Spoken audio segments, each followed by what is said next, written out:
నిన్న నేడు నిరంతరము ఏకరీతిగా ఉండి యుగయుగములు పరిపాలిస్తున్నటువంటి యేసుక్రీస్తు పరిశుద్ధ నామమున ఈ ఉదయకాల శుభములు మీకు తెలియజేయుచున్నాను.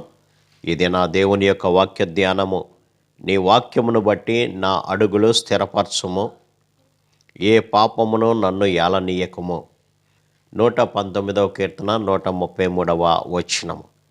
అవును ప్రియులారా, మన యొక్క జీవితములో ఏ పాపము కూడా ఉండకుండా ఉండాలంటే, లేదా ఏ పాపము చేతిలో మనం చిక్కుబడకుండా ఉండాలంటే, ఏ పాపము కూడా మనల్ని పరిపాలన చేయకుండా ఉండాలి అనంటే, మన యొక్క అడుగులు అనేది దేవుని యొక్క వాక్యాన్ని బట్టి స్థిరపరచబడాలి. ఎవరి జీవితాల్లో అయితే దేవుని యొక్క వాక్యం అనేది ఉంటుందో వారు వాక్యములో స్థిరపడతారు. కాబట్టి వారి యొక్క జీవితంలో పాపం అనేది ప్రవేశించదు. అందుకనే ఈ 119వ కీర్తన 11వ వచనములు కూడా మనం గమనించినప్పుడు, నీ ఎదుట నేను పాపము చేయకుండానట్లుగా అని అంటాడు. కాబట్టి దేవుని ఎదుట మన యొక్క జీవితాలు పరిశుద్ధమైనటువంటి స్థితిలో ఉండాలంటే, పాపము చేయకుండా ఉండాలి అనంటే, మన యొక్క హృదయాల్లో దేవుని యొక్క వాక్యం అనేది స్థిరపరచబడి ఉండాలి. ఎప్పుడైతే వాక్యము స్థిరపడి ఉంటుందో మనలో, లేదంటే వాక్య ప్రకారము మనం జీవించాలని ఆశపడతామో, అప్పుడు పాపం అనేది మన జీవితాల్లో ప్రవేశించదు. పిల్లరా, యోసేపు యొక్క జీవితాన్ని మనం గమనించినప్పుడు, యోసేపుకి పాపం చేసేటువంటి అవకాశం వచ్చింది. కానీ యోసేపు పాపము నుంచి పారిపోయినట్లుగా మనం గమనించవచ్చు.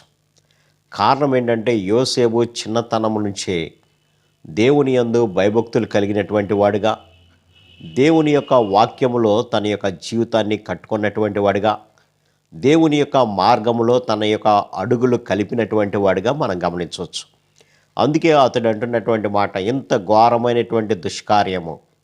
గమనించండి, అక్కడ అన్నటువంటి మాటను మనం గమనిస్తే, ఇంత ఘోరమైనటువంటి దుష్కార్యము. అవును, దేవుని యొక్క 10 ఆజ్ఞల్లో అదొక ఆజ్ఞ, వ్యభిచరించకూడదు.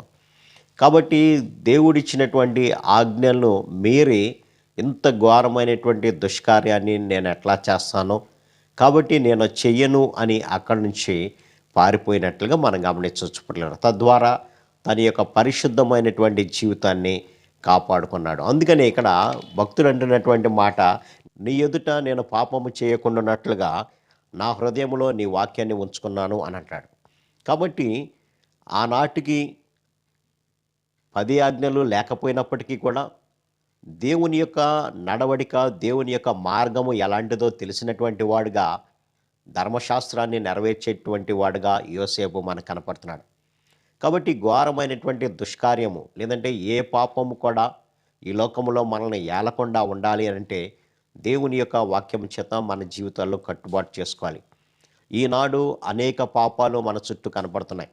అసూయ అనేది ఒక పాపమే, ద్వేషం అనేది ఒక పాపమే, పగ అనేది ఒక పాపమే, కలహము అనేది పాపమే. ఇలాగా రకరకాలైనటువంటి పాపాలు మన చుట్టూ ఏలుబడి చేస్తున్నప్పుడు, అవి మన దగ్గరికి రాకుండా ఉండాలి అంటే, మనము దేవుని యొక్క వాక్యాన్ని ఎరిగినటువంటి వారుగా, అనగా దేవుని యొక్క ప్రేమను రుచి చూచినటువంటి వారుగా, ఆ ప్రేమను ఇతరుల పట్ల మనం వెల్లడిపరచాలే కానీ, లోకానుసారంగా జీవించినట్లుగా, లోకస్తులు జీవించినట్లుగా మన జీవితాలు ఉండకూడదు పిల్లరా. అందుకనే ఇక్కడ వాక్యం అంటున్నాడు, నీ వాక్యాన్ని బట్టే నా అడుగులు స్థిరపరచు, ఏ పాపము కూడా నన్ను ఏలనీయకుండా సహాయం దయచేయని ఒక గొప్ప ప్రార్థన చేస్తున్నాడు భక్తుడు. కాబట్టి మన జీవితాల్లో కూడా మన యొక్క నడవడిక, మన యొక్క అడుగులు ఎలా స్థిరపరచబడి ఉన్నాయో ఒకసారి పరిశీలన చేసుకుందాం.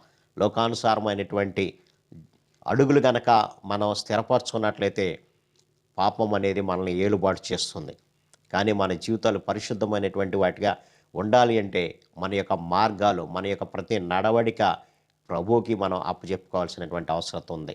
కాబట్టి ఈ దిన వాక్య ధ్యానం ద్వారా మన అడుగులు లోకానుసారమైనటువంటి వాటి వైపు స్థిరపడి ఉన్నాయా, వాక్యం చేత స్థిరపడి ఉన్నాయా పరిశీలన చేసుకొని, ఒకవేళ వాక్యం చేత స్థిరపడకుండా ఉన్నట్లయితే ప్రభువుని మనం అడుగుదాం, ప్రభువా నా యొక్క అడుగులు నీ యొక్క వాక్యము వైపు స్థిరపడినట్లుగా, తద్వారా ఏ పాపము కూడా నన్ను ఏలుబాటు చేయకుండా సహాయము దయచేయని ప్రార్థన చేద్దాం.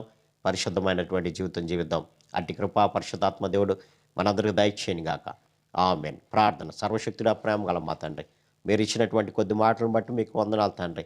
ఏ పాపము నన్ను ఏలుబాటు చేయకుండా ఉండాలంటే నీ ధర్మశాస్త్రం వైపు నా అడుగులు స్థిరపరచుకుంటే నాకు మేలు అంటున్నాడు నాయన. మేము కూడా అటువంటి నిర్ణయం కలిగినటువంటి వారుగా ఇదిగో నన్ను మీ మార్గంలో నడిచే భాగ్యం ప్రతి బిడ్డకు దయచేయమని యేసు నామమున అడిగి వేడుకుంటున్నాం తండ్రి. ఆమేన్. God bless you.